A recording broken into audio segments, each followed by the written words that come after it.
Hello friend, welcome to our YouTube channel competition era. हम लोग आज पढ़ेंगे एमपी पुलिस का प्रैक्टिस सेट। जो फर्स्ट पढ़े थे उसके कुछ क्वेश्चन बच गए थे तो उसी का पार्ट 2 पढ़ेंगे। तो वीडियो स्टार्ट करने से पहले आपके जितने भी स्टडी ग्रुप हो वीडियो आप वहां शेयर कर दीजिए। और आपका जो भी समझ में नहीं आए कमेंट करके आप पूछ सकते हैं। तो चलिए आज की वीडियो हम लोग स्टार्ट करते हैं। यहाँ पे हमारा क्वेश्चन दिया है, विश्व कप में सेमीफाइनल तक 7 मैचों में युवराज की बल्लेबाजी का औसत रन 65 है। यानी युवराज है जिनने 7 मैच खेले हैं, जिनके औसत रन कितने हैं?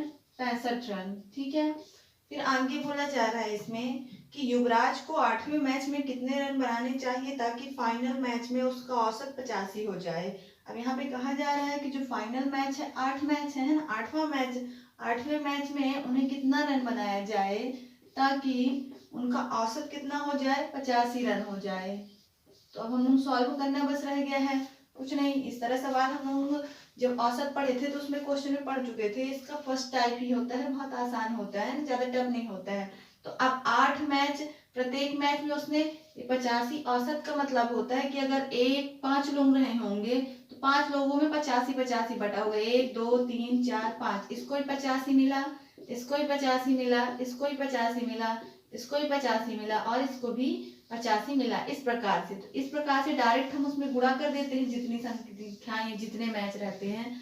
तो यहाँ 8 का 85 में गुणा कर देंगे तो हमको टोटल नंबर ऑफ रन पता चल जाएगा कि कितने रन बनाए हैं, है ना। तो 8 पंजे 40 की 0, हंसी लाई 4, 8 ढाई 64, 64 में 4 जोड़ेंगे तो कितना हो जाएगा?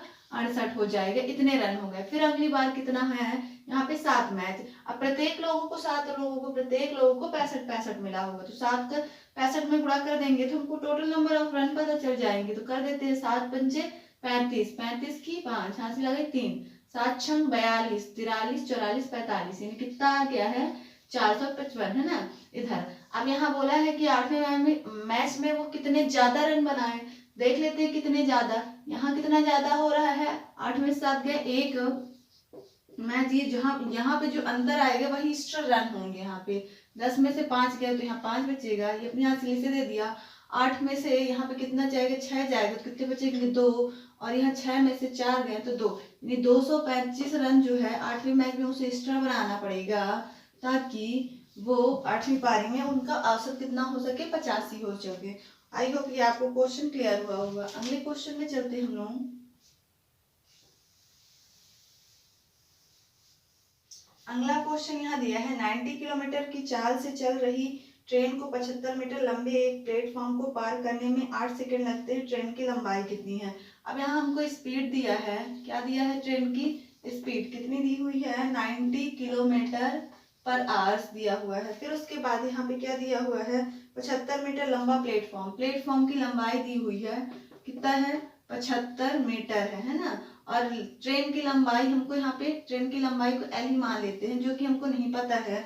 और आगे क्या दिया है? इसमें टाइम दिया है, कितना सेकंड लगता है उसको पार करने में? 8 सेकंड का समय लगता है। ठीक है ना, 8 सेकंड का समय लगता है। तो अब हमको यहाँ पे क्या निकालना है? ट्रेन की लंबाई ज्ञात करनी। तो सॉल्व करते हैं इसको।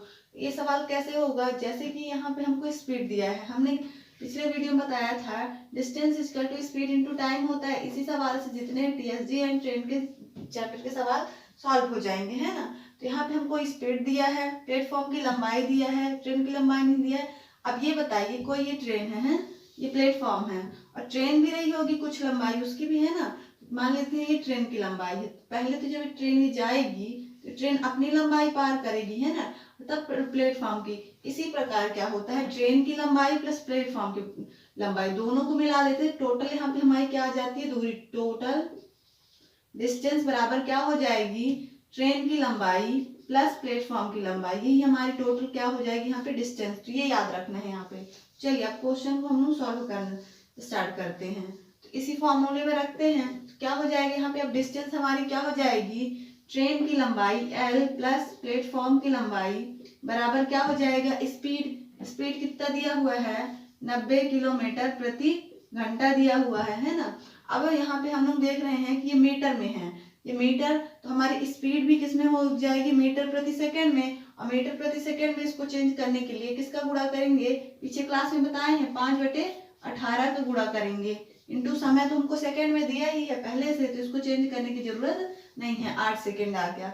अब आगे सॉल्व करते हैं, तो यहाँ एल की वैल्यू तो नहीं दी, एल प्लस मतलब कि ट्रेन की लंबाई है ना, और प्लेटफॉर्म की लंबाई हमको दिया है, कितना दिया है 75 मीटर बराबर, यहाँ पे कितना हो जाएगा, इसको सॉल्व करेंगे। 18 से देख रहे हैं कितने बार में जा रहा है, 5 बार में, 18 पंचे 90 हो जाएगा, इसको 50 25 25 अठे यहाँ पे कितना हो जाएगा 200। अब ये एल, ये इधर 75 क्या है प्लस में, तो उधर जाएगा, ब्रैकेट यहाँ खुल जाएगा, इधर प्लस में है तो उधर जाके क्या करेगा माइनस करेगा, कर दीजिए 200 माइनस 75, तो माइनस करने में कितना आ जाएगा, 10 में से 5 गए 5, और ये 10 में से 8 जाएगा तो 2 में से 1 जाएगा तो 125, 125 मीटर लंबी हमारी क्या आ गई है ट्रेन की लंबाई, और यही हमारे यहाँ पे क्या हो जाएगा आंसर। क्वेश्चन पे चलते हैं हम लोग।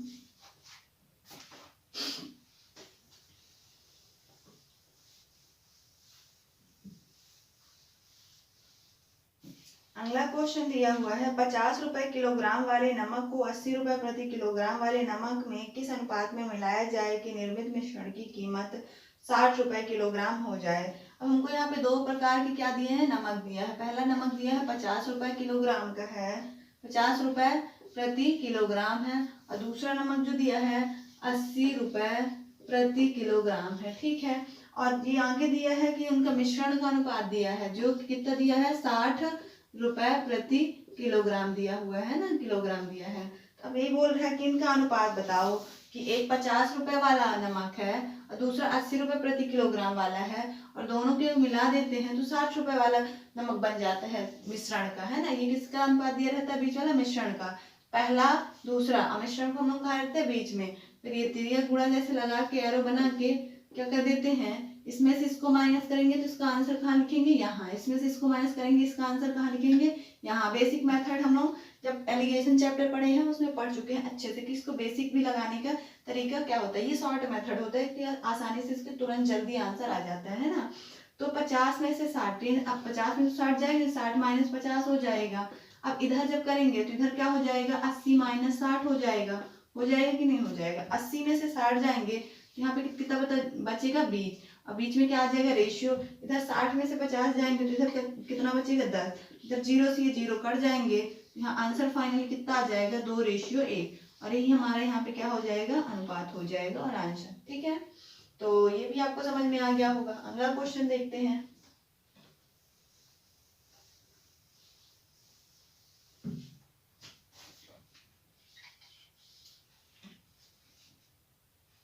अगला क्वेश्चन दिया हुआ है, दी गई संख्याओं का योग ज्ञात कीजिए। इसमें ये संख्या दिया है 3 + 9 + 27 + 81 + 243, फिर दिया हुआ है प्लस 729, और क्या दिया हुआ है 2187, और क्या दिया है 6561। ये संख्याओं का योग दिया, तो इसको आप आसानी से जोड़ सकते हैं, है ना। तो इसको आप लोग जोड़ लीजिएगा। अगला सवाल हम लोग देखते हैं क्या दिया हुआ है, औसत दिया है। आगे दिया है औसत। औसत किसका निकालने के लिए दिया है 62 + 54 + 44 + 36 + 28 + 22। इनका हमको क्या निकालने के लिए दिया है औसत। तो औसत निकालने के लिए हम क्या करते हैं, दी गई संख्याओं का योग बटे संख्याओं की कुल संख्या, है ना। यहाँ पे कितनी संख्या है, एक, संख्याओं का योग कर दिए हम, नीचे अब क्या आता है संख्याओं की संख्या, 1 2 3 4 5 6, टोटल संख्या कितना है 6, तो बटे में किससे भाग लगा देंगे 6 से। अब जोड़ देते हैं, 6 4 10 10 10 20 20 4 24 25 26, 26 की कितनी आ गई 6, 2 यहाँ कैरी आ गई, 2 2 4 2 6 4 10 10 5 15 5 20 21, है ना। यानी यहाँ पे कितना आ गया है 216 बटे 6, 6 से भाग लगाइए, 6 3 18 19 20 21 6 6 36, यानी कि औसत कितना आ गया है यहाँ पे हमारा इसका 36 आ गया। ये तो सबसे आसान वाला सवाल है ना, पहले टाइप का है, ये आप लोग सॉल्व कर लेंगे। अगला क्वेश्चन देखते हैं जो नहीं बनता है। अगला दिया है, एक परीक्षा में 36% विद्यार्थी अंग्रेजी में और 40% विद्यार्थी हिंदी में फेल हो गए। यदि दोनों विषयों में फेल विद्यार्थी 20% हैं तो पास हुए विद्यार्थियों का प्रतिशत कितना है। अब यहाँ एक परीक्षार्थी का प्रतिशत दिया है, कितना दिया है, इसको हम लोग डायग्राम से करते हैं, डायग्राम बना लेते हैं। एक इंग्लिश का, यहाँ पे इंग्लिश इसको मान लेते हैं, और दूसरा वाला क्या मान लेते हैं, हिंदी का डायग्राम है ना। ये वाला सर्किल किसका है, फिर से बना लेते हैं, इंग्लिश, और ये वाला हिंदी का, ठीक है ना, ये सर्किल है। अब यहाँ बोल रहा है 36% विद्यार्थी क्या हो रहे हैं, इंग्लिश में फेल हो रहे हैं, है ना, फेल। तो ये किसका डाटा है, ये भी ध्यान रखिएगा कि FAIL फेल हम लोग बना रहे हैं, किसका है, 36%। तो दूसरी बात यहाँ पे क्या दिया है, 40% हिंदी में फेल हो जाते हैं। आगे ये दोनों विषयों में फेल विद्यार्थी, बीच दोनों, ये जो बीच वाला होता है ये बोथ का होता है ना, यहाँ पे दोनों आते हैं। तो इसमें कितने प्रतिशत फेल हो रहे हैं, 20 हो रहे हैं, ठीक है ना। तो अब यहाँ पे हमको पूछा है कि पास जो विद्यार्थियों हैं उनका प्रतिशत बताना है। पहले यहाँ फेल का ही डाटा है, तो इसमें हमको किसका रिजल्ट निकलेगा, फेल का निकलेगा। तो सॉल्व करते हैं, ये 36 तो टोटल होता है। अब रियल में अगर हम देखें तो बीच वाला अगर माइनस कर दें तो हमको टोटल केवल इंग्लिश का पता चल जाएगा, केवल इंग्लिश में कितने बच्चे फेल हुए हैं। तो 36 में से 20 माइनस कर दीजिए तो 6, 3 में से 2 जाएगा तो 1, यानी 16% विद्यार्थी ऐसे हैं कि केवल इंग्लिश में फेल हुए। इसी प्रकार हिंदी में देखिए केवल कितने बच्चे फेल हैं, 40 में से 20 माइनस करेंगे तो कितना बचेगा, 20। अब ये जितने आते हैं बीच वाले, इनको सबको ऐड कर देंगे तो हमको टोटल किसका डाटा पता चल जाएगा, फेल वाले बच्चों का। जोड़ दीजिए 20, 20, 40, 10, 50, यानी 56% विद्यार्थी ऐसे हैं जो कि क्या है, फेल हैं। तो हम जानते हैं कि टोटल हमारा जो होता है कितने परसेंट होता है, कोई भी डाटा 100% हो जाता है, जिसमें से कितने फेल हो गए हैं, 56 फेल हो गए हैं, तो पास कितने हो जाएंगे, कितने हो जाएंगे, 100 में से घटा दीजिए, 10 में से 6 गए 4, और 10 में से 6 गए तो 4, यानी 44% विद्यार्थी ऐसे हो जाएंगे कि जो क्या हो जाएंगे, पास हो जाएंगे। तो अगला क्वेश्चन देखते हैं हम लोग।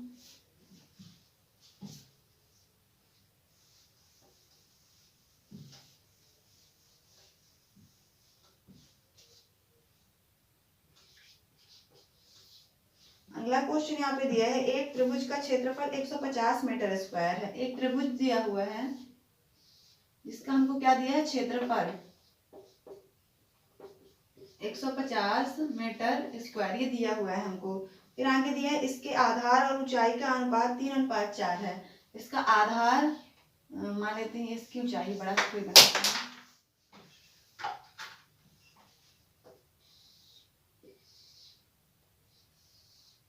ये ऊंचाई हो गई इसकी, और ये वाला नीचे वाला क्या हो गया, इसका आधार, बेस हो गया। अब इनका अनुपात हमको दिया है, आधार यानी बेस प्लस हाइट का रेशियो कितना दिया है, यहाँ पे हम देखें तो 3:4 दिया हुआ है, ये दिया हुआ है, ठीक है। अब आगे क्या कहना चाह रहा है, आधार की लंबाई, जो हमको क्वेश्चन पूछा है आधार की लेंथ बतानी है। सॉल्व करते हैं, कोई भी जब हमको ट्राइंगल यहाँ पे नहीं पता रहता है ये कौन सा त्रिभुज है ना, तो इसमें कौन सा फॉर्मूला लगाते हैं, त्रिभुज का क्षेत्रफल बराबर हो जाता है 1/2 बेस इंटू हाइट। बेस का मतलब यहाँ से क्या है, आधार गुणा क्या हो जाएगा, ये h का मतलब ऊंचाई होता है, ये होता है 1/2 आधार गुणा ऊंचाई, है ना। तो अब सॉल्व करते हैं इसको, यहाँ हमको क्या क्या दिया है, 1/2 पता है, और रेशियो का मतलब इनको संख्या में बदलेंगे तो इनके साथ क्या लगा लेंगे, एक वेरिएबल लगा लेंगे। तो बेस जो होगा आधार 3x हो जाएगा, ऊंचाई कितना हो जाएगा 4x, तो ये 3x गुणे इधर कितना हो जाएगा 4x। अब बराबर में इधर हमको क्षेत्रफल दिया है 150 मीटर स्क्वायर, ठीक है। अब सॉल्व करते हैं यहाँ पे, तो इनको काटते हैं, 2 से काटेंगे 2 दूनी है ना, और 3 से काटते हैं इसको तो 3 × 5 = 15, फिर 2 से काटेंगे इसको 25 आ जाएगा। इधर क्या बचा, इधर तो कुछ बचा नहीं है ना, इधर क्या बचा x, तो x का x में गुणा करेंगे तो क्या आ जाएगा x², और 25 इधर है ना, इधर ये जो स्क्वायर लगा होता है बराबर को, इधर तो स्क्वायर हटाते हैं, इधर तो क्या लग जाता है, अंडर रूट लग जाता है। 25 किसका रूट होता है, 5 का, तो 1 5 बाहर आ जाएगा, है ना, x बराबर, तो x की वैल्यू यहाँ पे कितनी आ गई है 5। अब हमको क्या पूछा था यहाँ पे, आधार बताइए कि आधार की लंबाई कितनी है, तो आधार यहाँ हमारा कितना दिया था 3x, तो 3 गुणे x की वैल्यू कितनी आ गई है 5, रख देते हैं वैल्यू, तो 3 × 5 = 15, यानी 15 मीटर क्या रहा होगा हमारा आधार। अगर ऊंचाई पूछता तो उसको भी हम आसानी से निकाल देते हैं। ऊंचाई कितनी है 4x, 4 गुणे x की वैल्यू रख दीजिए, कितनी आ गई है 5, 4 पंचे तो 20 मीटर हमारा क्या आ जाएगा, ऊंचाई आ जाएगी। तो ये भी क्वेश्चन आपको क्लियर हुआ होगा। तो अगला क्वेश्चन देखते हैं।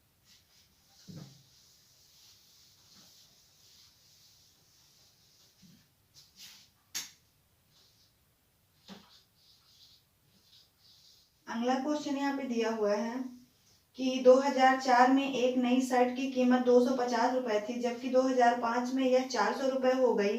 400 से 2004 से 2005 के दौरान की कीमत में कितने प्रतिशत बढ़ोतरी हुई है। तो यहाँ पे देखते हैं 2004 दिया हुआ है और 2005 दिया हुआ है। अब इन्हीं का डाटा दिया है। कोई वस्तु जो है कि 2004 में कितने रुपए थी, 250 रुपए थी इसका प्राइस। फिर अब आगे बोल रहा है कि 2005 में कितने रुपए हो जाती है, 400 रुपए हो जाती है। 2004 से 5 के दौरान कीमत में कितने प्रतिशत की बढ़ोतरी होगी, प्रतिशत का क्वेश्चन है। हम लोग देख लेते हैं कितनी बढ़ी है यहाँ से। तो 400 में से 250 माइनस कर दीजिए, माइनस करिए कितना आ जाएगा 0, 10 में से 5 गए 5, यहाँ से भी से दे दिया 150। कितना बढ़ा है 150। और ये बढ़ने की बात कही है तो किससे बढ़ा हुआ है, कम वाले से बढ़ा होगा ना। ये पहले तो हमारा बेस इतना ही था तो इसमें से बढ़ा हुआ है। तो कितना आ जाएगा यहाँ पे बटे में 250, क्योंकि 250 में बढ़ रहा है। अब प्रतिशत के लिए क्या करते हैं, गुणे 100, 0 से 0 काट दिए, 25 से इसको काटेंगे 100 को 4 बार में, 25 चौको 100 होता है। नीचे तो कुछ बचा नहीं, 15 चौको 60, यानी हमारा आंसर कितना आ जाएगा 60% बढ़ा है ना। अगला क्वेश्चन देखते हैं।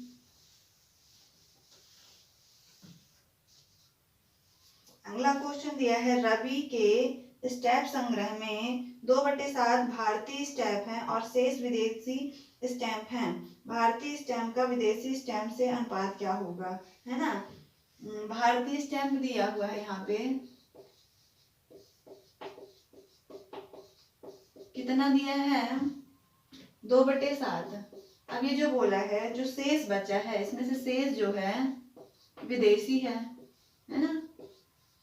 तो हम जानते हैं इस प्रकार जब वैल्यू दिया रहेगा रे, तो आप मान लीजिए करिए टोटल कितना है 1 है, या फिर नीचे वाले को क्या मानते हैं हम लोग बेस, है ना। नीचे वाला कितना होता है बेस होता है। तो जब 7 में से हम 2 ले लिए हैं तो क्या बचेगा 5, किसमें से 7 में से ही। अब इन्हीं का हमको अनुपात पूछा है, किसका किसका अनुपात पूछा है, ये भी क्वेश्चन में भारतीय स्टैम्प का विदेशी स्टैम्प से, यानी भारतीय का इंडियन का विदेशी से पूछा है, ये अनुपात पूछा है। तो इंडियन वाला कितना है 2/7 है, अनुपात विदेशी वाला कितना है 5/7 है। ये 7 से 7 कैंसिल हो जाएंगे तो अनुपात कितना आ जाएगा 2:5। ये हमारा क्या हो जाएगा आंसर हो जाएगा यहाँ पे, ठीक है। तो अगला क्वेश्चन देखते हैं हम लोग।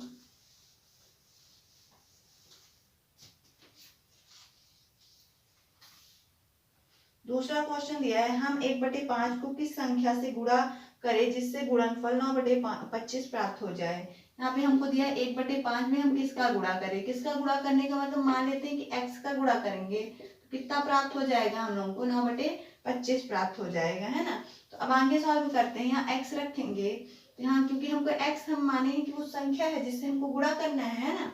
तो x यहाँ रखेंगे तो ये जब इधर कोई संख्या क्या करती रहती है गुणा, तो बराबर को उधर जाके वो क्या करती है भाग करती है। तो 9/25 बटे में क्या आ जाएगा 1/5। जैसे ही ये संख्या इधर भाग कर रही है तो बटे के बटे में है तो ऊपर जाके ये क्या करेगी संख्या गुणा करेगी और नंबर क्या हो जाएगा रेसिप्रोकस हो जाएगा, यानी उल्टा हो जाएगा। तो कर देते हैं x बराबर इधर 9/25 गुणे ये 1/5 था तो अब क्या हो जाएगा 5/1 हो जाएगा, है ना। तो ये ध्यान रखिएगा यहाँ से ये हो गया। अब इसको सॉल्व करते हैं, 5 से काटेंगे 5 से 5 बार में 1 से तो 9 कटेगा नहीं। x बराबर फाइनली क्या आ गया है 9 और ये 5 एकम 5, यानी 9/5 वो संख्या थी जिससे हमको क्या करना था गुणा करना था, ठीक है। अगला देखते हैं।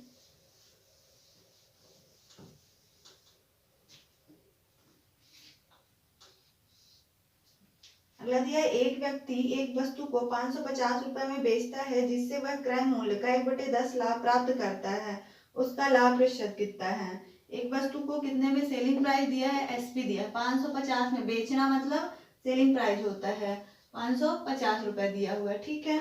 फिर आगे क्या कर रहा है, जिससे वह क्रय मूल्य का 1/10 लाभ प्राप्त करता है। सीपी का 1/10 लाभ उसको प्राप्त होता है। तो हमको क्या पूछा है, उसका लाभ प्रतिशत कितना है, तो हमको प्रॉफिट परसेंट यहाँ पे हमको बताना है। यहाँ पे चलिए इस क्वेश्चन को कैसे सॉल्व करेंगे, है ना।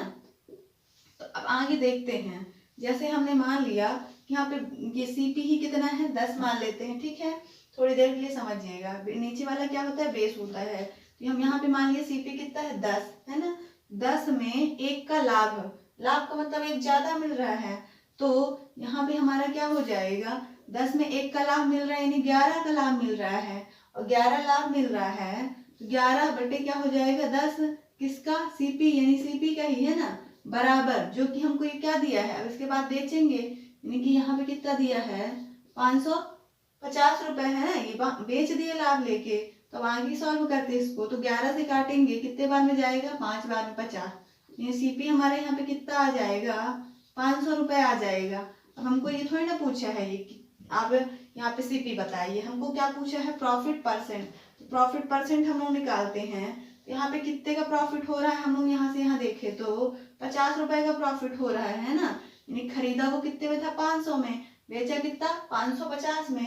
तो 50 का प्रॉफिट हो रहा है किसमें से, 500 में से, क्योंकि प्रॉफिट या लॉस जो होता है हमेशा सीपी में होता है, ध्यान रखिएगा। प्रॉफिट परसेंट या लॉस परसेंट के लिए क्या करेंगे, यहाँ पे प्रॉफिट या लॉस अपॉन में सीपी इंटू 100 होता है, ये होता है फॉर्मूला, ठीक है ना। तो यहाँ पे हमारा क्या निकाल रहे हैं हम लोग, प्रॉफिट परसेंट। तो हमारा प्रॉफिट अपॉन सीपी इंटू क्या हो जाएगा, 100। सॉल्व करेंगे, 0 से 0 कट जाएंगे, 5 से काटेंगे तो 10 बार में, यानी प्रॉफिट परसेंट जो हमारा कितना हो जाएगा, 10% हो जाएगा। अरे ये हमारे क्या हो जाएगा, यहाँ पे आंसर हो जाएगा, ठीक है। अगला क्वेश्चन देखते हैं।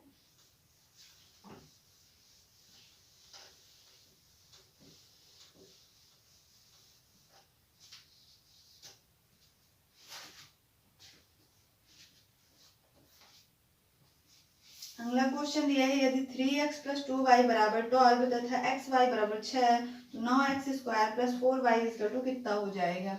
यहाँ पे 3x + 2y = कितना दिया है, 12 दिया है।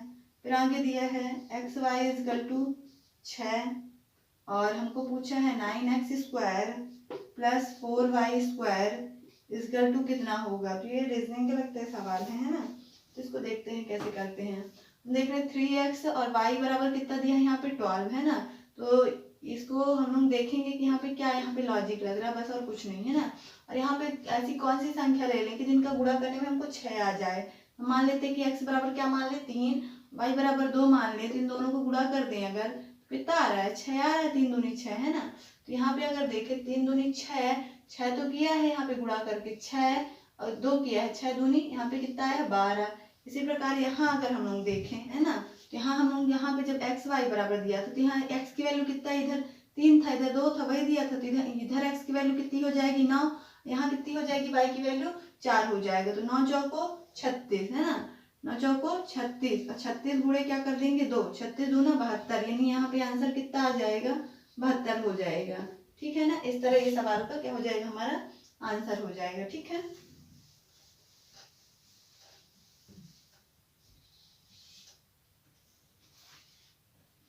अब अगला एक सवाल दिया, एक वृत्त में यदि जीवा सीडी की तुलना में जीवा AB केंद्र O से अधिक निकट है, तो 4 ऑप्शन दिए हैं, क्या होगा वहां ना हमारा आंसर। पहले तो एक सर्किल हम लोग ड्रॉ कर लेते हैं। अब इसमें देखते हैं जीवा होती, जीवा का मतलब यहाँ पे क्या होता है, कॉर्ड है ना, कॉर्ड को हम लोग क्या कहते हैं, जीवा, उसको इंग्लिश में क्या कहते हैं, कॉर्ड कहते हैं। यहाँ पे हमारे क्या दिया है, एक जीवा दी हुई है, CD दी हुई है, दूसरी क्या दी हुई है, AB है ना। यहाँ पे सेंटर इसका दिया है O।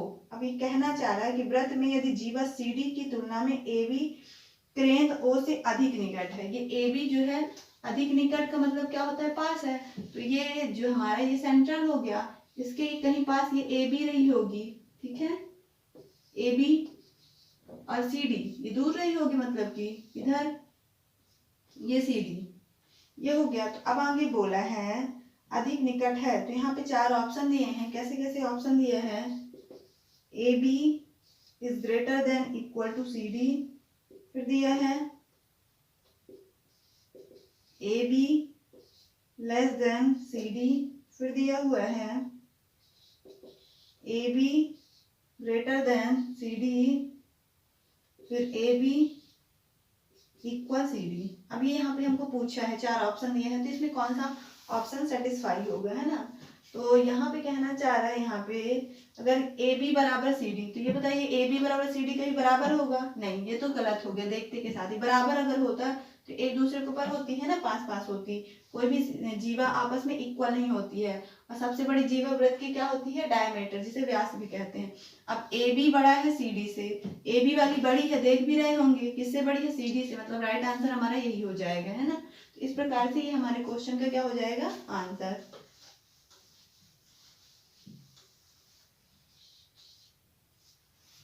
अगला क्वेश्चन यहाँ पे क्या दिया है? यदि एक मंदिर में 25 बेलनाकार स्तंभ की त्रिज्या 28 सेंटीमीटर है ना, एवं 4 मीटर है, तो हमको यहाँ पे क्या दिया है? एक बेलनाकार मंदिर है ना। तो पहले तो ये बेलनाकार क्या होता है? बेलन ही आप देख लीजिए सीधे सीधे, ये वो बेलन होता है, ये इसकी हाइट होती है, ये यहाँ से इसकी क्या होती है? रेडियस, ये आर होती है, ये एच होती है, तो बेलन है ना। अब इसकी जो आर की वैल्यू दी हुई है हमको 28 क्या दिया हुआ है? सेंटीमीटर। अब हाइट यहाँ पे कितनी दी हुई है? 4 मीटर, 4 मीटर दी हुई है, ठीक है। अब आगे, उन स्तंभों की पेंटिंग की लागत निम्न होगी, जबकि पेंटिंग की लागत ₹8 प्रति वर्ग मीटर है ना। जो पेंट कराने का रेट है, पेंटिंग का रेट यहाँ पे हमको कितना रुपए दिया हुआ है? ₹8 प्रति मीटर वर्ग मीटर दिया हुआ है ना। चलिए अब हम लोग सॉल्व करते हैं इसको।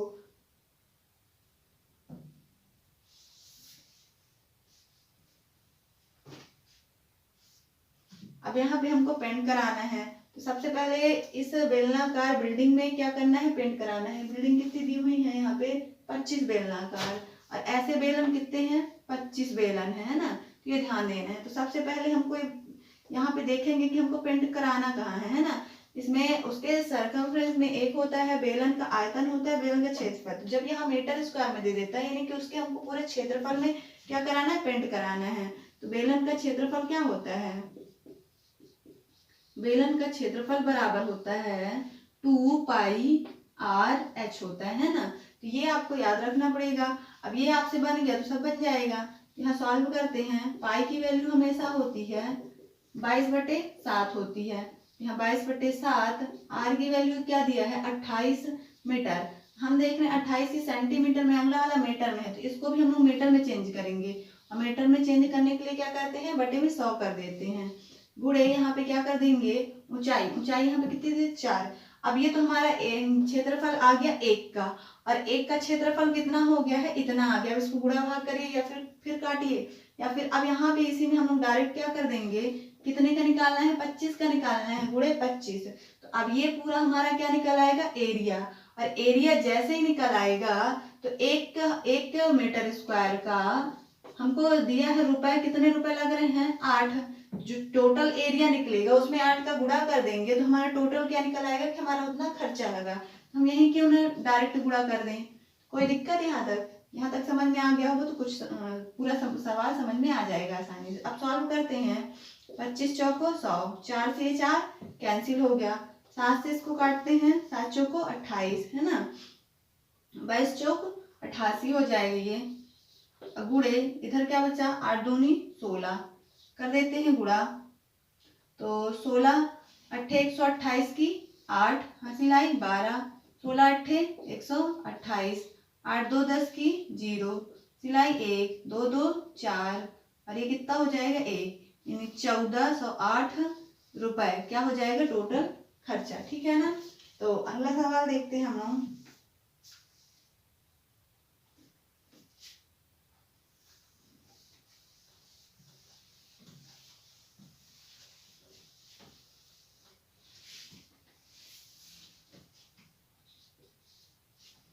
मेरी आयु 12 वर्ष के बाद उस आयु की 3 गुनी हो जाएगी जितनी 4 वर्ष पूर्व थी। मेरी वर्तमान आयु कितनी है? अब मेरी आयु 4 वर्ष बाद उस आयु की 3 गुनी हो जाएगी, यानी यहाँ पे मेरी आयु मान लेते हैं, उस आयु हमको नहीं पता है, तो उस आयु की कितनी हो जाएगी? 3 गुनी हो जाएगी जितनी 4 वर्ष पूर्व थी। तो मान लेते हैं मेरी वर्तमान आयु जो है मेरी वर्तमान आयु कितनी दी हुई है, x दी हुई है ना। तो वर्तमान आयु को यहाँ हमने क्या मान लिया है, x। तो अब आगे सवाल में मेरी आयु 12 वर्ष के बाद उस आयु की 3 गुनी हो जाएगी, है ना। तो ये कितनी मान लेते हैं, इसको x मान लिए तो कितनी हो जाएगी, 3 गुनी हो जाएगी, है ना। ये कब हो जाएगी 3 गुनी, 12 वर्ष बाद, है ना। 12 वर्ष बाद मेरी आयु 12 वर्ष के बाद उस आयु की 3 गुनी हो जाएगी जितनी 4 वर्ष पूर्व थी। 4 वर्ष पूर्व मतलब क्या हो जाएगा यहाँ पे, इसको अगर हम लोग ये 4 वर्ष पूर्व ले जाएं तो कितनी हो जाएगी, 3 गुनी हो जाएगी, बराबर ये हो जाएगा मेरी आयु। अब समझिए क्वेश्चन यहाँ पे क्या करना है, मेरी आयु 12 वर्ष के बाद उस आयु की 3 गुनी हो जाएगी जितनी 4 वर्ष पूर्व थी। मेरी वर्तमान आयु कितनी है, हमने मान लिया वर्तमान आयु कितनी है, x है। अब यहाँ 12 वर्ष बाद बोल रहा है कि मेरी वर्तमान आयु के 12 वर्ष बाद उस आयु की 3 गुनी हो जाएगी, कब, 4 वर्ष पहले। यहाँ पे बोला है 4 वर्ष पूर्व थी, 4 वर्ष पूर्व का मतलब क्या होता है, माइनस होगा। तो अब सॉल्व कर लेते हैं इसको, यहाँ पे कितना आ जाएगा, 3x माइनस 4 यही 12 बराबर इधर x प्लस 12 हो जाएगा, इधर आएगा तो कितना हो जाएगा, यहाँ से 2x हो जाएगा, माइनस होगा तो 12 12 इधर 24, 2 से काटेंगे तो x बराबर कितनी आ जाएगी, यहाँ पे 12। अब यहाँ पे पूछा गया सवाल में है तो मेरी वर्तमान आयु कितनी है, तो मेरी वर्तमान आयु कितनी आ गई है, 12 वर्ष, ठीक है ना। थोड़ी क्वेश्चन घुमा दिया है, बाकी क्वेश्चन इजी है।